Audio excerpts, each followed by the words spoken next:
तरीके से मंत्री के रूप में आप निभाएंगे, काम करेंगे? देखिए, सबसे पहले तो इतनी बड़ी जवाबदेही के लिए निश्चित रूप से हम अपने पार्टी के राष्ट्रीय अध्यक्ष आदरणीय श्री चिराग पासवान जी का बहुत बहुत आभार प्रकट करते हैं, धन्यवाद देते हैं। साथ ही महुआ की जनता को मैं इसके लिए धन्यवाद देता हूं, आभार प्रकट करता हूं कि उन्होंने जिस भारी बहुमत से मुझे चुनाव जिताकर भेजा है, तो कहीं ना कहीं मेरी जवाबदेही दोनों प्रति बढ़ गई है। एक तो बिहार राज्य में मंत्रिपरिषद के शपथ लेने के बाद बिहार में जो मंत्रालय मिलेगा उस मंत्रालय का काम करने का, वहीं दूसरी प्रकार मुझे महुआ की जनता ने जो अपार बहुमत से जिताया है उनकी जवाबदेही मेरे कंधों पे है। तो कहीं ना कहीं मुझे ऐसा सामंजस्य बैठाना होगा कि जहाँ ना इधर मेरे द्वारा कोई कमी हो और ना क्षेत्र की जनता के द्वारा कोई कमी हो। जो उनसे जितना उन्होंने मुझ पर विश्वास जिताकर भेजा है, तो कहीं ना कहीं उनके आशाओं पर खड़ा उतरूँ, उनके विश्वास पर खड़ा उतरी, इसके लिए मुझे पूरा ध्यान रखना पड़ेगा।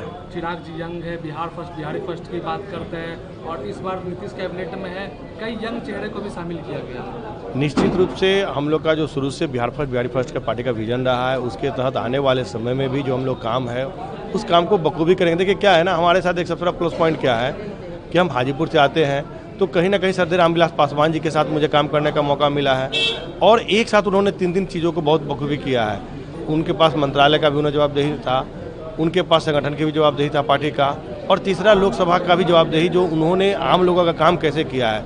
तो कहीं ना कहीं हम उनसे बहुत कुछ सीखे हैं। उसी प्रकार से अभी चिराग जी भी वही काम कर रहे हैं, अभी मंत्रालय भी संभाल रहे हैं, संगठन भी संभाल रहे हैं और क्षेत्र की जनता को भी संभाल रहे हैं। तो इन दोनों लोग साथ लंबे समय से मुझे काम करने का अनुभव प्राप्त है। तो निश्चित रूप से इसका कहीं ना कहीं जो मार्गदर्शन इन लोगों का मुझे मिला है, तो इसका हमको बेनिफिट मिलेगा। मंत्रिमंडल विस्तार और विपक्ष पर आरोप लगा रहा परिवारवाद का, कि परिवारवाद को हम लोग बढ़ावा दे रहे हैं। हम लोग परिवारवाद पर आरोप लगाते थे, अब एनडीए के ऊपर ही परिवारवाद का आरोप लगा रहे हैं आरजेडी। देखिए, एक कहावत है ना कि जिसको कुछ समझ में नहीं आता कुछ बोलता है, वही कहावत है कि मतलब जिनको कोई काम नहीं है तो आप खड़े हैं तो क्यों खड़े हैं, बैठे हैं तो क्यों बैठे हैं, ये चित्तार्थ हो रहा है। मतलब कहने का मतलब है कि बिना सिर पैर के इसको बात हम बोल सकते हैं, ये सब कहीं कोई नहीं है।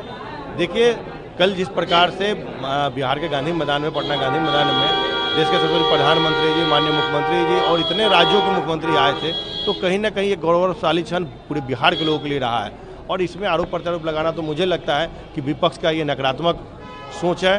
मेरा मानना है कि विपक्ष को अभी चाहिए कि जितना मैंडेट के साथ एनडीए यहाँ पर चुनाव जीता है, सबको एक साथ रहकर बिहार का विकास कैसे है, कैसे बिहार के प्रति और बिहारियों के प्रति लोगों का सोच सही हो, ये सोचना चाहिए।